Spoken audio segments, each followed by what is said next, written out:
Salut, j'espère que vous allez bien, moi ça va.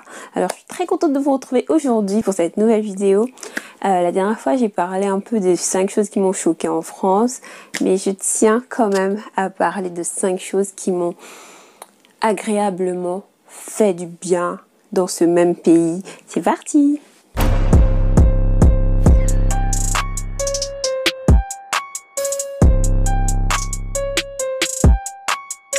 Pour commencer, je vais parler du chômage et des gens qui se retrouvent dans cette situation. Alors, ils ne sont pas oubliés des allocations qui leur sont dédiées, qui leur sont allouées, parce qu'il y a vraiment un esprit d'entraide et de solidarité au niveau global. D'accord, les Français dans leur quotidien ils sont très perso, mais au niveau de la santé, de la sécurité sociale, des allocations, ils sont vraiment unis, ils sont solidaires. Pour ça, je dis chapeau. En plus, hormis les allocations qui sont pas fameuses, c'est vraiment pour aider les personnes en situation de chômage à survivre le temps d'avoir un emploi ou de lancer leur activité. Il y a beaucoup de choses qui sont mises en place, par exemple la gratuité sur beaucoup de choses.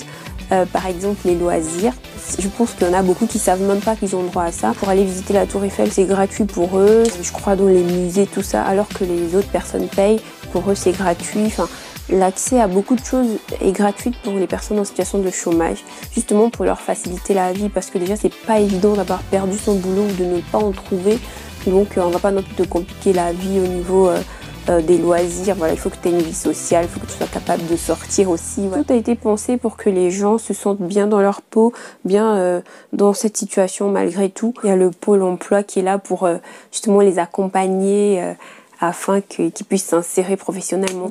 Malheureusement, il y a toujours des gens pour en profiter. Il y a des personnes qui peuvent travailler mais qui ne le font pas pour bénéficier des allocations. Bon, chacun ses objectifs dans la vie. Moi, le truc qui me touche le plus, c'est au niveau de la santé. Franchement, en France, si une voiture te tamponne, ton corps ne va pas rester là. Tu vas pas rester là à te vider de ton sang. Il y a forcément des gens qui vont appeler. Ils vont appeler les SAMU, les sapeurs-pompiers, ils vont appeler les urgences. On va te prendre en charge, on va te soigner, on va te tac. Les médecins seront là, en train de s'agiter autour de toi pour que tu sois bien.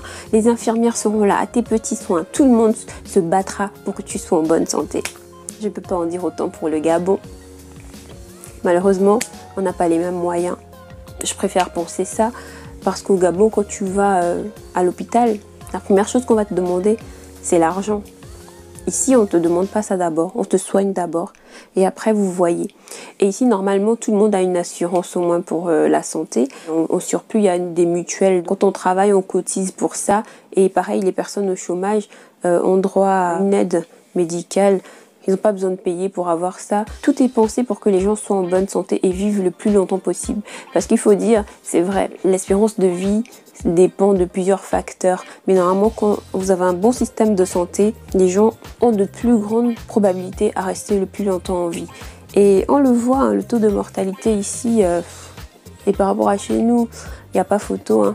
Ce que j'aime, c'est que voilà, dès que tu es mal, on te prend en charge. On ne te demande pas l'argent ou quoi que ce soit, non.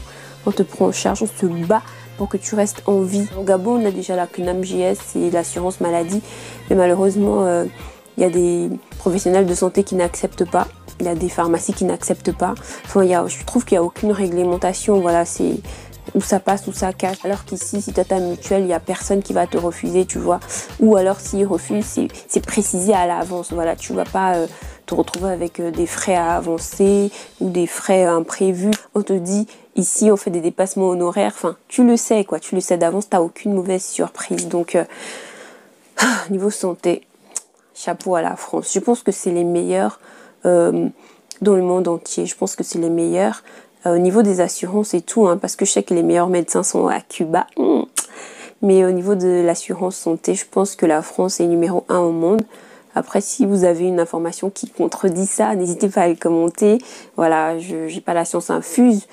Moi, je vous dis les choses que j'ai à ma connaissance. L'autre chose qui me plaît énormément dans ce pays, c'est l'éducation. Jamais tu vas entendre année blanche ou jamais tu vas entendre on a fait 1 an sans faire français. Jamais tu vas entendre le prof m'a harcelé, m'empêche de passer en classe supérieure. Jamais tu vas entendre ça. Les professeurs sont derrière vous. Même à la fac où on dit que c'est un peu la vida loca, tu vois. Les professeurs sont là, ils veillent à ce que vous ayez compris, ils veillent à ce que vous fassiez vos exercices, à ce que vous compreniez en fait. Parce qu'eux, ils sont vraiment le souci de transmettre, tu vois. Ils sont pas là parce que la fin du mois leur donne leur argent. Non, ils veulent vraiment former l'élite de demain. Moi, en tout cas, tous les professeurs que j'ai eus, c'est des personnes qui veulent te transmettre quelque chose. C'est des personnes qui ont la passion de ce qu'ils font, tu vois. Et ça, c'est un truc qui nous manque cruellement, quoi. C'est pas des gens qui veulent que tu redoubles, que tu rétrogrades. Non, c'est des personnes qui veulent que tu sois mieux c'est des personnes qui veulent que ton université soit numéro 1. Des personnes qui vous poussent à travailler, à exceller. Voilà, moi j'ai beaucoup aimé ça. Moi j'ai beaucoup aimé le fait que si t'as pas compris, le professeur prend du temps pour t'expliquer, te réexpliquer. Le professeur s'assure que tout le monde est au même niveau, que tout le monde arrive à suivre. Si jamais il voit que tu as des lacunes, il va te donner toutes les ressources nécessaires pour rattraper ton retard. Voilà. C'est des passionnés, c'est des personnes qui veulent vous voir éclore, vous voir exploser, vous voir devenir des savants. Si vous avez les moyens de venir étudier en France, faites-le.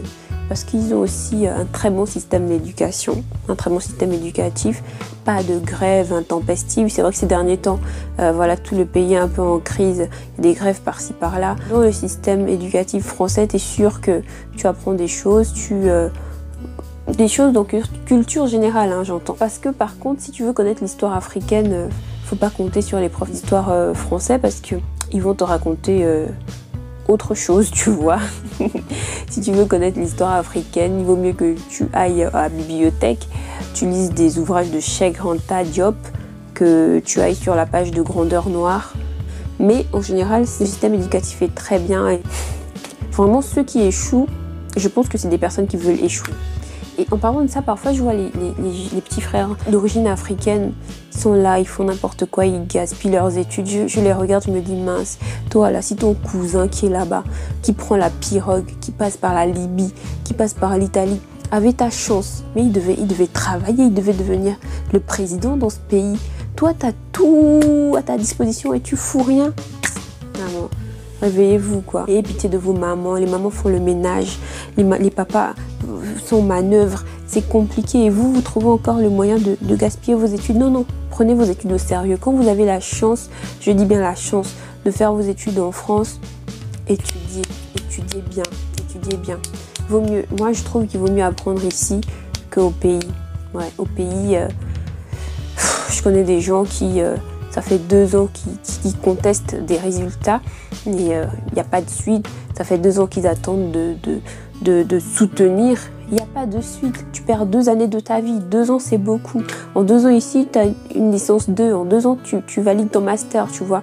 Et voilà, le temps passe. Hein. Je vous incite, quand vous pouvez, à venir faire vos études ici. Alors, qui dit éducation dit jeunesse. Et j'apprécie beaucoup qu'il y ait beaucoup de choses qui sont dédiées à la jeunesse. Certes, je suis pas trop fan de leur façon d'éduquer les enfants, tu vois, genre les enfants rois, comme je disais la dernière fois. Mais tout est fait pour occuper les enfants. Il y a des squares, il y a des parcs à tous les coins de rue, il y a des choses qui sont mises à disposition pour les jeunes, et les centres de loisirs, les bibliothèques, les médiathèques, les sorties, les excursions, des trucs à l'étranger, visiter un pays, visiter une classe pour apprendre une langue. Et puis il y a de plus en plus d'enfants qui sont polyglottes, voilà, parce qu'ils commencent à apprendre des langues très tôt. Les jeunes qui se perdent, ils ont envie de se perdre. T'as tout à disposition, pourquoi t'en profites pas? Tu peux devenir ce que tu veux, franchement, dans ce pays. Dès petit, tu fais des activités comme la natation, la danse, le théâtre, l'équitation. En fait, t'as le choix. Les programmes, en fait, pour les jeunes sont tellement larges, divers, variés et riches. Il y a juste qu'à profiter. Et les enfants sont éveillés, les enfants sont alertes, les enfants ont une très bonne culture générale. Ça, je trouve ça énorme. Et il faut stimuler les enfants dès leur plus jeune âge afin qu'ils soient des personnes intelligentes, sages, sensées, matures. Et voilà, ici tu parles avec un gosse ici, tu as l'impression de parler avec un adulte, justement parce que sa curiosité a été éveillée, a été travaillée. Il y a beaucoup de choses qui sont aussi accès gratuit aux enfants parce que voilà, il faut qu'ils aient une très grande liberté de mouvement, une très grande liberté pour découvrir, pour s'informer, pour jouer, pour s'amuser, enfin, il y a trop de choses. Il y a des personnes sans domicile fixe, mais l'État a pensé à eux, en créant un peu des centres d'hébergement. C'est vrai que c'est des centres temporaires, c'est pour une nuit. Et très tôt le matin, il faut partir, donc retourner dans la rue. Mais je trouve bien qu'il y ait au moins ça. Au moins, ils dorment pas à la belle étoile, quoique les places sont extrêmement limitées et que ce soit en priorité les femmes et les enfants qui possèdent des places à l'intérieur, parce qu'ils ont besoin de réinsertion sociale. Parce que c'est vrai que vivre dans la rue, je pense que ça te change, ça te transforme. Des instances qui permettent à leur réintégration, leur réinsertion dans la vie sociale, dans la vie professionnelle. Il y a les bains-douches qui existent, ce sont les douches publiques pour qu'ils puissent prendre soin de leur hygiène. Il y a les centres d'hébergement, comme je disais, pour qu'ils puissent dormir. Il y a des soupes populaires pour se restaurer, des acteurs qui leur fournissent le nécessaire pour se vêtir, pour se laver, tout ça. C'est important de pouvoir être tous insérés dans la société, être tous à l'aise, être tous participants, voilà, qu'il n'y ait pas des gens qui soient à la marge. Je sais qu'il y a des logements qui sont vides et je comprends pas pourquoi ils sont pas logés là-bas, mais je maîtrise pas tous les rouages de la question, donc tout ce que je peux saluer, c'est l'effort qui est fait, mais je pense qu'il y a encore beaucoup à faire. Et en tout cas, je remercie toutes les personnes qui travaillent auprès des personnes sans domicile fixe pour les aider justement à se réinsérer, à refaire leur papier, à refaire leur CV, leur lettre de motivation, à les déposer ici et là. Merci beaucoup aux associations qui leur donnent à manger, qui leur donnent un toit, qui leur donnent de quoi se soigner, les kits de première nécessité, qui les aident à ne pas avoir trop froid la nuit. Il y a beaucoup de choses qui sont déployées pour adoucir un peu leur peine. Je sais pas si adoucir leur peine, c'est l'expression qu'il faut, mais voilà, on essaie d'amoindrir leur souffrance. Mais vraiment, j'espère de tout cœur que chacun d'eux sera réinséré, sera de nouveau capable de se prendre en charge. Je vous remercie d'avoir regardé cette vidéo qui, j'espère, aura été informative, qui, j'espère, aura été agréable. Et si vous avez aussi des raisons autres que celles que j'ai citées d'aimer la France, n'hésitez pas à me le dire en commentaire. Je serais très curieuse de savoir ce qui vous touche tellement en France. Je vous donne rendez-vous pour la prochaine vidéo très vite. En attendant, je vous invite à commenter, partager, aimer cette vidéo. Et je vous dis à très bientôt. Au revoir.